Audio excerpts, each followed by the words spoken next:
Salam aleykum, hər vaxtınız xeyirli olsun, dəyərli Azan İnşaatının izləyiciləri.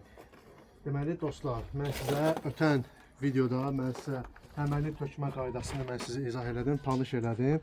Təməl töküləndən sonra, bir həftədən sonra bu gördüyünüz 5 daş kürsülü, yəni evin podval hissəsinin işləri aparılıb və bu günləri tamamlanacaq.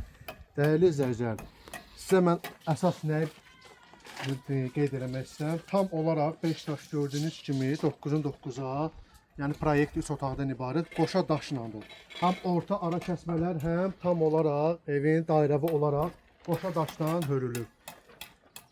Dostlar, bu günləri tamamlanır bu. Həmən bu 5 daş kürsü. Sabahları inşallah millər atılacaq.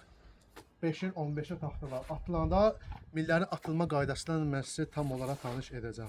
Dostlar, sonunda bir dənə onu sizə qeyd edeyim ki, burada gördüyünüz ərazidə 4 dənə ev tikiləcək. Yəni sifarişlə kim ev tikdirmək istəsə, bizim komandamıza inanıb bizə müraciət edə bilər. Videomu baxandan sonra bəyənməyi unutmayın, kanalımıza abunə olun. Takiblərinizi əsirgəməyin. Diqqətinizə görə minnətdaram. Sağ olun.